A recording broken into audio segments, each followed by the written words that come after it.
Assalamualaikum warahmatullahi wabarakatuh. Mirsa yang dirahmati Allah, udah 2 mingguan nih saya ngegantiin Syekh Muhammad. Syekh Muhammad udah siap-siap pulang kampung ke negerinya di Yaman. Beliau setahun terakhir ada di pesantren Darul Quran, membantu men-set up para santri di Darul Quran dan para asatidzatnya untuk siap kemudian menghafal Al-Quran dan mengajarkan Al-Quran serta belajar Al-Quran. Alhamdulillah, tanpa terasa kita sudah masuk ke ayat berapa ya kemarin terakhir? 39. Berarti sekarang mulai masuk ayat 40, 41 surah Ali Imran. Mari kita lanjutkan bacaan ayat ke 40 dan 41 surah Ali Imran. A'udzubillahi minasyaitonir rajim. Bismillahirrahmanirrahim. Qala rabbi anna yakunu li gulam. Qala rabbi anna yakunu li gulamun wa qad balaghani al-kibar wa imra'ati 'aqir. Qala kadzalika Allahu yaf'alu ma yasha'. Qala rabbi ij'al li ayah. Qala ayatuka alla tukalliman nasa thalathata ayyamin illa ramza. واذكر ربك كثيرا وسبح بالعشي والإبكار صدق الله العظيم. Alhamdulillah, saya paling demen nih ayat-ayat yang bercerita tentang kun fayakunnya Allah ya. Bagaimana Allah bercerita Nabi Allah Zakaria nggak punya anak ya, pada masa tuanya kemudian Allah mengirimkan malaikat mengabarkan kepada Zakaria alaihissalam bahwa Zakaria engkau akan memiliki anak keturunan. Nabi Zakaria yang seorang nabi bertanya kepada Allah, anna yakunu li gulam, bagaimana caranya kami punya anak ya Allah?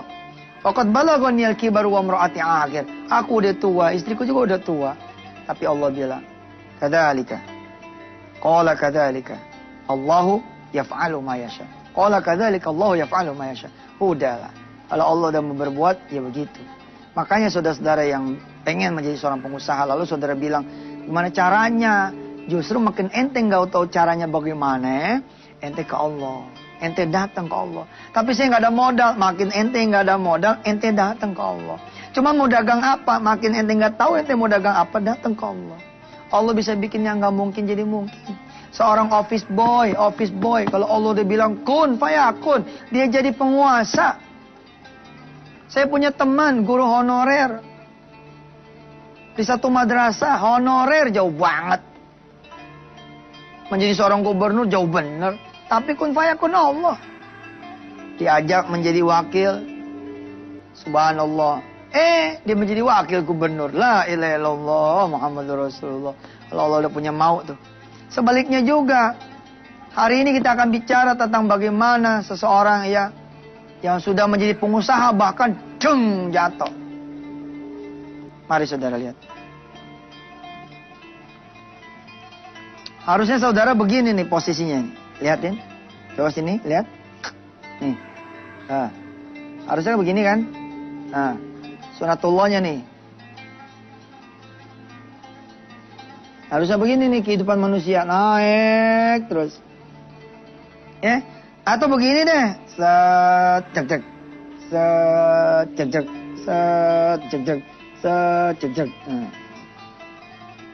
Bagaimana diagram kehidupan saudara? Ada yang begini nih diagramnya. Ciut, blong. Ciut, blong. Ciut, blong.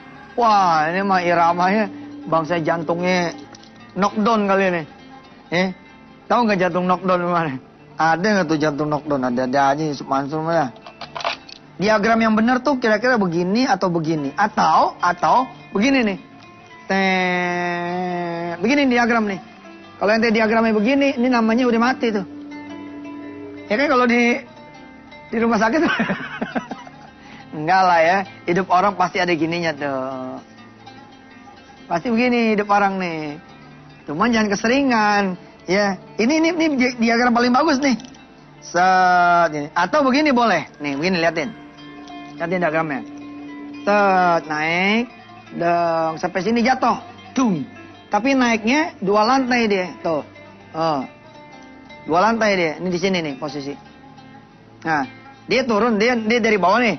Naik sini, sampai sini ajak, taruh dari sini misalkan 2000. Nah, ini 2001 masa perjuangan. Ini 2002 sampai 2003. Tapi kemudian Allah menguji dia, jatuh, dang. Di sini misalkan periode 2004, 2005. Ya. Ini 2005 masih di bawah, tapi dia naik lagi sampai kemudian 2006. 2006 dia balik lagi semuanya, aset semua balik, pulang rumah, pulang yang digade, pulang mobil baru. Dia tambah naik lagi, melesat gitu, 2007 misalkan. Saat takdir Allah nih, takdir Allah, saat jatuh. Tapi belum sampai sini, begini lagi. Naik, begini lagi, terus, begini lagi, terus begini. Saat, nah, ini yang cakep nih. Ini begini cakep. Ini yang disebut dengan kehidupan. Ada naik, ada turun. Yang kacau kalau begini bos, hidup ente nih. Saat, cebruk, cebruk, cebruk, cebruk, cebruk, makin di sini, makin di sini, makin di sini. Masuk sel. Digebukin, mati. Ya Allah, salam. Ade, jangan bilang nggak ade yang begini. Ade, apa yang belum sempat dia bertobat, udah tahu hidupnya susah. Dijagain nggak mau, turun lagi. Dijagain, turun lagi. Apa ya bos? Nih, hujan turun, kita tadangin. Makin berat kan? Makin berat, makin berat, makin berat, makin hancur deh. Nah, kalau dosanya tuh ya, bangsa dosa-dosa kecil, masih bisa dijagain. Tapi kalau bangsa dosanya dosa besar, ini nggak bisa dijagain. Jadi pengusaha mesti siap-siap juga hidup bersih. Sebab kalau masih jadi pekerjaannya hidup ente nggak bersih. Bagaimana lagi nanti mau jadi pengusaha? Kalau saya bilang kemarin, ya, kalau jadi pekerja utang bangsanya 6-7 juta, ya nggak? 60-70 juta, 100-200 juta. Lah begitu ente jadi pengusaha, utang ente 1 miliar, 2 miliar, Masya Allah. Hari ini kita belajar deh, apa aja sih yang sudah menghalangi rezeki saudara semua. Ini kelihatannya saya batik ini bagus ya. Besok saya seminggu pakai ini aja dah. Lagi demen nih, batiknya keren, ya. Batik nggak perlu mahal saudara, asal tahu mah nyarinya di mana, ya. Jangan laganya nyari di mall. Coba dong ngebelusuk-belusuk pasar-pasar Bangkok, pasar-pasar bangsa di Klewer, ya nggak? Kalau di Jakarta Ciledug, Nabang, wah itu asik. Ini murah, harganya murah, ya. Mudah-mudahan pemirsa cinta sama produk Indonesia yang murah-murah ya. Yang mahal-mahal buat sedekah duitnya dah, ya. Sampai ketemu nanti di segmen yang kedua, ya. Jangan kemana-mana, tetap bersama Yusuf Mansur di acara Wisata Hati Antv.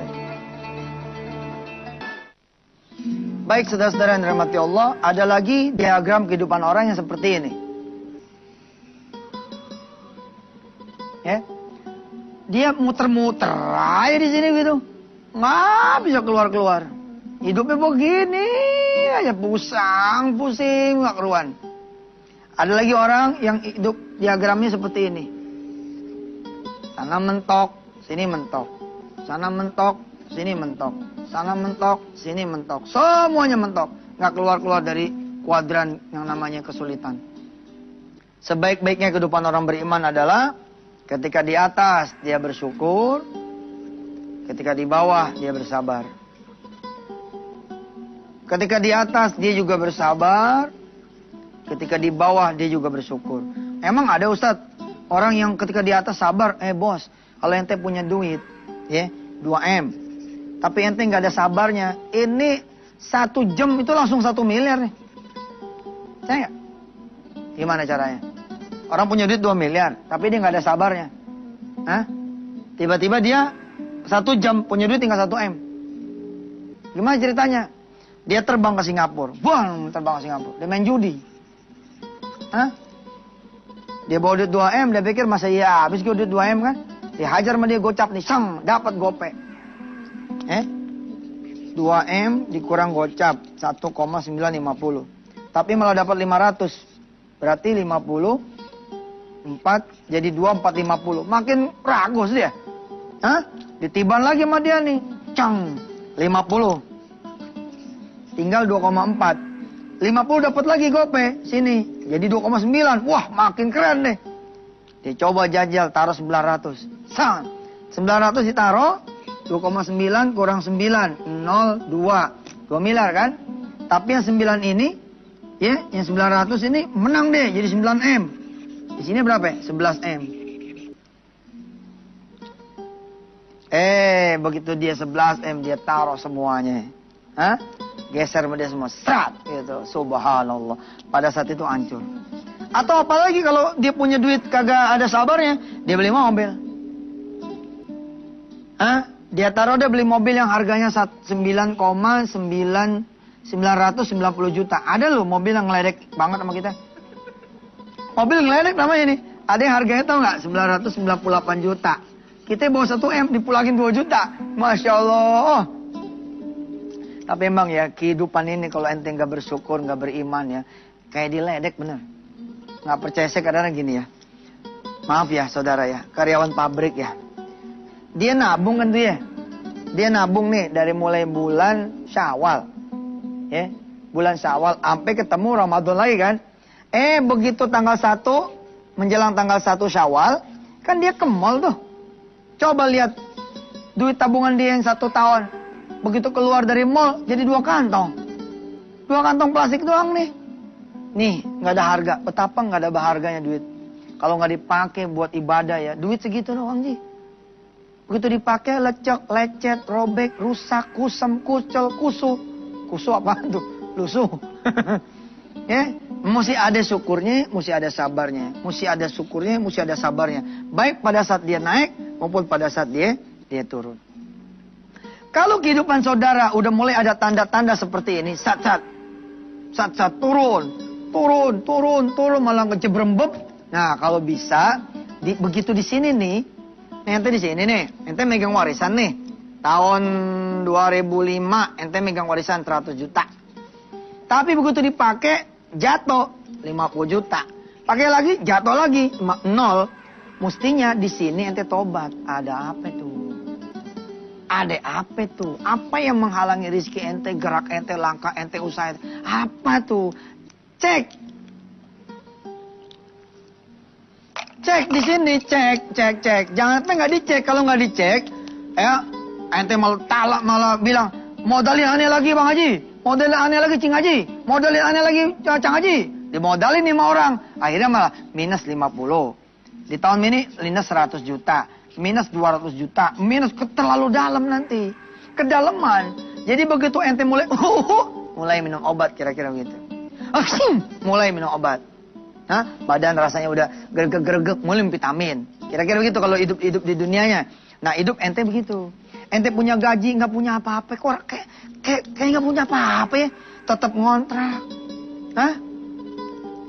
Giliran beli 1 set home theater, ya elah maling kagak pakai perasaan sekali. Belum nyetel udah hilang. Ya Allah tuh maling, ampun dah.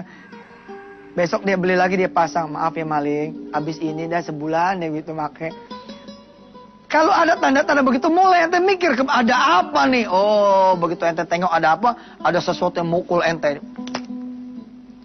Cuman ente nggak sadar. Lagi digila, enggak, cuman kita nggak sadar.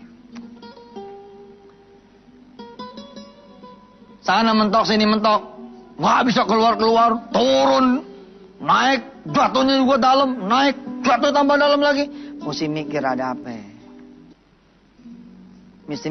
apa.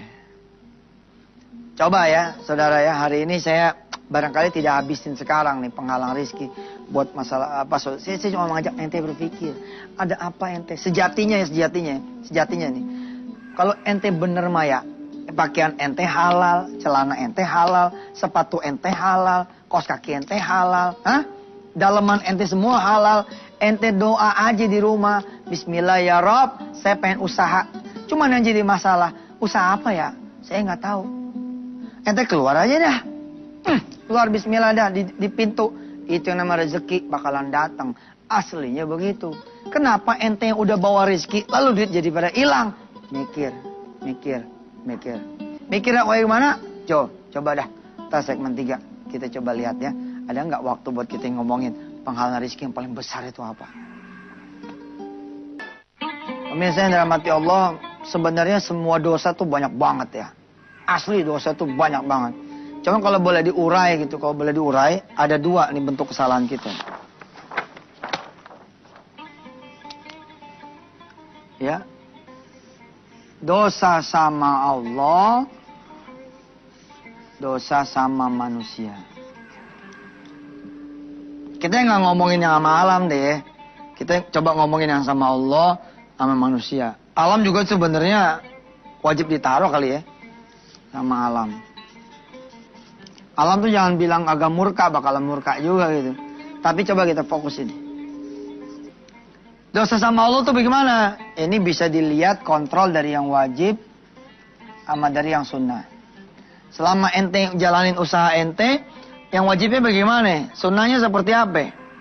Kalau memang ente mau masuk ke kuadran pengusaha, ketika ente jadi pekerja, seperti apa yang wajibnya?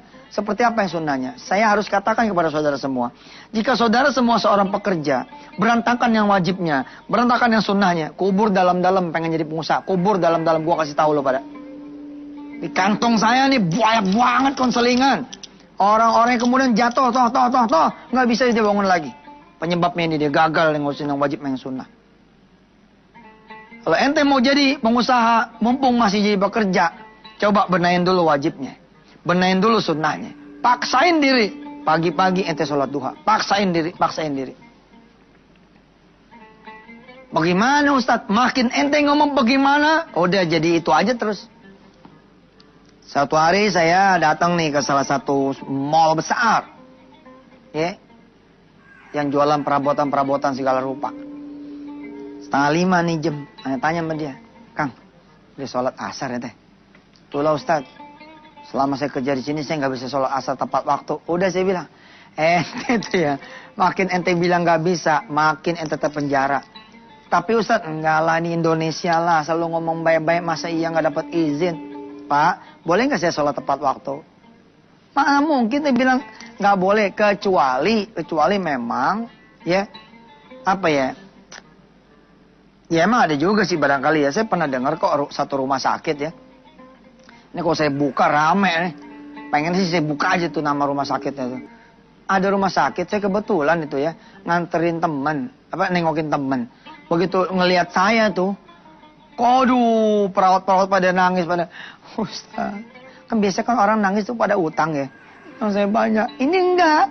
Ustaz, saya punya dosa, Ustaz, banyak dosa, Ustaz. Kenapa? Ustaz, bisa nggak ngomongnya di lift? Loh, ngomongnya di lift. Ntar orang pada curiga kalau kita ngomong di lift. Sini ada kameranya Ustaz. Salah lo. Di lift lebih banyak lagi kameranya. Ada 2 tuh kamera di lift. Apa udah ngomong aja apa? Ustaz, di sini nggak boleh pakai jilbab Ustaz. Lihat tuh teman-teman satu rumah sakit nih. Mana yang pakai jilbab? Tuh, Santoso nggak pakai jilbab. Emang dia melaki lo bilang. Ustaz, di sini nggak boleh pakai jilbab Ustaz. Coba Ustaz, saya dibawa tuh ke bawah. Saya dibawa pemirsa ke bawah, ke parkiran. Lalu saya melihat pemandangan perawat-perawat turun dari motor dia atau dianterin dari motornya, kemudian dicopot jilbabnya. Dia ganti sama seragam. Ya Allah, sampai segitunya. Ya kalau emang udah kayak gitu tuh lebih afdal ya keluar. Afdal keluar. Ngapain kita? Sama manusia jadi kita nurut, sama Allah jadi kita kagak nurut. Manusia takut, fala takhshawhum wakhshawni. Jangan takut sama mereka, tapi takutlah samaku. Tapi rata-rata di Indonesia, insya Allah. Saya sering kok lihat orang-orang yang Nasrani, Kristiani, Buddha, Hindu jadi pimpinan. Tapi malah dia bilang, sholat, udah waktunya sholat. Banyak. Oke, ini dulu ya. Nanti kita sambung lagi besok Rebo. Besok apa? Rebo ya?